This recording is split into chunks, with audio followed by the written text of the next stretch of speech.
Hello, everybody, and welcome to this session. Today, we're going to talk about two cases. Cases about sustainability. We're going to talk about two frontrunners in sustainability, being Tony Chocolonely and Closing the Loop. We're going to talk about the right thing they did. This morning, Martin Cruijff talked about doing the right thing or doing the thing right. And there's more difficulty in that, because even when you do the right thing, you still have to do it right. So it's about doing the right thing right. We're proud that we can be the software vendor of those two companies, and that we enable them to do the right thing right, and to scale the right thing, and to prove they did the right thing. In this session, we will not just talk about how brilliant our platform is, how flexible it is, what we can do for you about it, but we're going to talk about the lessons we've learned doing it. It will be an open and honest story on what we've learned and working with these frontrunners in impact businesses. These lessons will be applicable to anybody that will want to have an impact as a business, especially when that impact is directed at their upstream supply chain.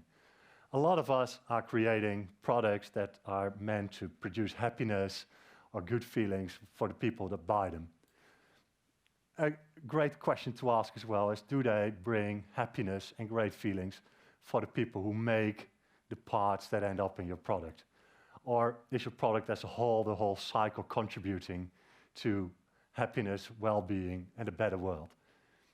For that purpose, ChainPoint is supplying a platform, and in the end, I will take the last minutes to talk a tiny bit about our platform, but we'll start diving into these cases of Tony Chocolonely and Closing the Loop. This is us, but we're also on stage, so I think that's real life even better. ChainPoint, with ChainPoint, so yeah, we've been in the sustainability business for quite some time, 20 years. Have started mostly with standards and scheme holders, so the little logos you see on the packages you buy every day, Better Cotton, ASC, and a whole lot more. And more companies are getting into sustainability within the supply chain, and we're happy to supply them with our solutions. First, we're going to talk about closing the loop. Every one of us is carrying a mobile phone, or I assume most of us, and presumably some are even carrying multiple mobile phones. And when you want to separate your work and the like, but take a moment to realize what would happen if you put all those phones on a pile. Imagine what would happen if you put all those phones on a pile from everybody in here, and imagine if we renew that pile like every 1, 2, 3 years. And I think Closing the Loop did the right thing does the right thing on recycling mobile phones. And Alexander, can you tell a little bit about what's the problem and why is what they're doing the right thing? Yeah, so depending on where you are in the world, you have different challenges to solve. No? So, okay, I'm German, and I know I had such a phone, and on top left side, a Nokia, and maybe you also recognize one of your phones. At a certain point, they get scrapped, or the accu is not working anymore. With Nokia, the accu always worked for a week. That's my experience, at least, so that's not the problem. But finally, you want to move to an Apple or to another nice smartphone. So I also know where that phone is. That's in my wardrobe. But not everybody in the world has a wardrobe. And we as a company are, let's say, selling our products to a second market. So, and sometimes it ends up somewhere. And Closing the Loop said, hey, yeah, we have a good recycling, possibly here in Europe, but there are other countries where there is a very poor recycling, and the things are simply burned or thrown away. So there is really the problem in the downstream supply chain. And that is also what companies like Vodafone are seeing. Yeah, so yeah, we are selling smartphones and phones, but we don't know where that all ends up. Yeah, and how can we make impact in our downstream supply chain? And I think that is what Closing the Loop really was innovating on. I think it's also an Amsterdam company, so lots of innovations are coming here from the Netherlands. So you could really be proud about that. And they identified regions such as Cameroon, Nigeria, where they're really poor recycling. Yeah? And they say, if we want to be an impact company, if we want to prevent all this waste, yeah, and being really a social company with impact, we have to go where the problem is. So what they basically did, they developed a business case. a business case, not only, let's say, for the companies to say we want to compensate for all the waste that we are producing, we also want to help people on the ground, yeah? So reducing pollution in those countries, so really a win-win situation. So what the innovation was, that were the two topics in that area. One is an organizational innovation, so setting up recycling structures, creating a business case for the people who have to collect those phones in the market, so they really can collect lots of phones and create a use case. Yeah, that they say, we collect those phones, we bring those to Europe, we prove it, and then we allow companies to make a claim. So, for example, Vodafone recently showed that on the news page, 500,000 phones, one-to-one, are compensated via financing closing the loop. And so, Alexander, when you want to make a claim, you have to prove the claim, right? Yeah, not forget. How do you do that? We don't forget talking about ChainPoint. So what is our role? Sure. Yeah, but let's start with the hardware closing the loop is doing. So organizing all this collection, creating a business case, paying users or local people to collect those phones, putting them into big bags. But then you have to prove that this really happens, where it is collected, when it is collected, make it auditable, and also organize the traceability throughout up to the end, to the recycling in Europe. So the claim is 100% proven. And that's where ChainPoint is coming in. So you have a special challenges on traceability, collecting all those data, connecting the different dots, and providing, let's say, an extra proof. Great, yeah. So this is one example of reimagining the supply chain and using software to go the extra mile, prove what you do the right thing right, prove you did it, and showcase it. And I think this is a strong case, and we're proud to be a partner of them. And but there's more in this world. We are consuming a lot. Probably you've consumed something today. Probably might have even been a bit of chocolate. Might have been in the donuts that were kind of like that were at the coffee break. Might have been anywhere. What you mostly don't realize the moment you indulge chocolate is there's a huge supply chain behind it, and that supply chain is not very sustainable at all places. There is quite some forced labor in that supply chain. There is quite some child labor in the supply chain. There are more challenges in those supply chains, like there are in multiple supply chains. But chocolate tastes even better when you know that the people who made it enjoyed that chocolate as well, and they reap the benefits from it. Most products do when you know how they're sourced and you know they're sourced in the right way. And Tony's made quite a brave move. They said, we want to be the first chocolate supplier that's guaranteed slave-free, child labor-free, and more. We go beyond fair trade. We are going to do it ourselves. And doing it yourself is quite complicated when cocoa doesn't grow really nicely in the Netherlands, so you have to source it from somewhere. And you enter a kind of a different world over there. So they did the right thing, and they made they built that supply chain, and they have the solution to scale it. So, Alexander, how do you create a sustainable chocolate supply chain?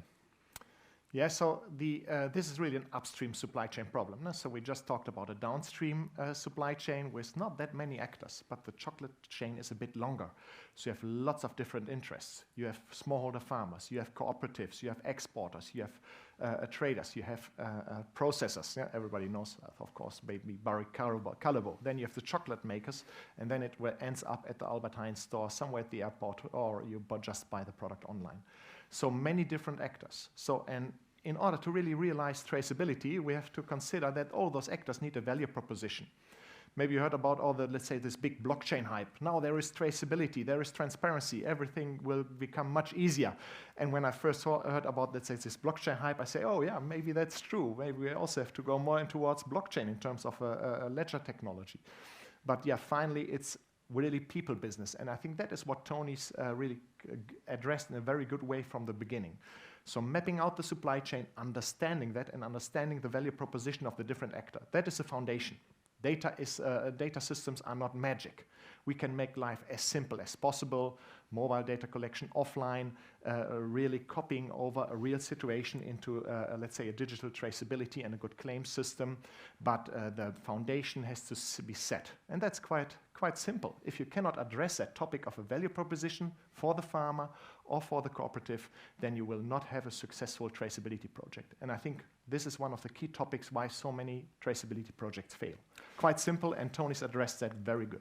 Did they get it right the first time? So they knew what the right thing was, but were they able to do it right directly? Or? I think it was also the topic of, let's say, creating this value for the farmers. They identified the problem, and me as a farmer's son, I know what the problem is if you build a stable. So we have a piglet production at home. And when we build a stable, we invest for 20 years. And you maybe know all the Dutch farmers are also struggling with that. You build a stable for 20 years, and now you have to move out of production. So you need security. And that is what fair trade this is fair trade certified in combination with Tony also said we need long-term contracts. We need a certain minimum fees for the farmers in order to reduce child labor to zero. And I think that is a use case that developed very good. Yeah. They're also doing more for the people that produce the chocolate. So they have to get a direct relation with those people as well, while still keeping all the traders in between. Yeah. How do you do that? Yeah, so first of all, it's personal contacts. Yeah, so that you know, okay, it's people business. Yeah, so they reach out to the supply chain actors, and honestly, they started with, in a way, like that many, let's say, IT projects start with Excel. You're just collecting the data, and you see, can we get those data? Yeah, what is the willingness to share data? And then at a certain point, you want to scale up, you want to operationalize, you want to optimize, and that's where IT, such as ChainPoint, comes in. Where you just say, okay, we have a proof that we can get the data, that we have the buy-in from the different actors, and then you can really scale up your solution. And that's what we have done together with Tony's. Yeah. So at Tony's, the transparency is actually the guarantor of sustainability. And getting that transparency is quite hard. That it's even hard with your first tier. It's harder with your second tier. It's way harder beyond that. And it's really hard when your final tier is in a different part of the world, has different accesses to IT, but you still need to collaborate with your entire supply chain when you want to give guarantees on your entire supply chain. And that's a part of complexity. So, Alexander, how is it to work as a Tony's with people that are in Africa, and how do you get data? How do you get reliable data? How can you make sure that data is reliable when you can't check everything? Yeah, so sometimes there are, let's say, people in a company, they get a task, you have to enter the data until Friday, end of the week, then all the data should be in the system. In other setups, yeah, you need to motivate, you need to communicate continuously, friendly ask, and then escalate. That you say, yeah, so for example, Tony's pays a premium when the data in the system. So then when there's really a proof that this is a fully traceable bean and it fulfills to the criteria of Tony's. But that's also, let's say, human interaction. So we automate what we can automate, but for certain cases, you really need to still pick up the phone to get the data into the system for 100%. And that's, I think, something that you have addressed. We have other supply chain setups where you have multiple commodities up to mining or up to, let's say, very detailed production in China. And if you want to see and understand and get the traceability data, sometimes it's still a bit manual work, escalating, picking up the phone, friendly convincing, and sometimes maybe not sourcing anymore from that company. Yeah, so if they're not fulfilling on the long term. Okay, so you just can't solve it all with IT, can you? Oh yeah, we would love to do it, but I think that's magic, and that is not the reality. Okay, maybe. Thank you. What Tony's quite successfully did is they scaled it, and you need IT to be able to scale, and of course you need to put in the work as well. One of the things that distinguishes Tony is that they also became like a standard. So right now you can buy a cup of Ben & Jerry's, and it has Tony certified chocolate in there. So you know that the chocolate within that cup of Ben & Jerry's is also slave-free, and it's also guaranteed by Tony's. And I think this is a very strong example of a company that is not only successful of building its own business, but that's actually able to kind of sell the solution they've built for sustainability. And by selling, it's not just about making money, it's also about enlarging the impact. At ChainPoint, we're also really interested about enlarging the impact companies have on their upstream supply chain. We believe that the biggest progress we can make is not just doing more NGO work, it's also about every company that has a big footprint, making their footprint a tiny bit more beautiful. That has a tremendous impact on the world. When everything that you touch on a daily basis, when everything that you buy on a daily basis leaves a slightly less impact of the world, and it's hard to do that to perfection. And not even Tony's or Closing the Loop will claim that they've reached perfection. But there are some things that you can easily start with.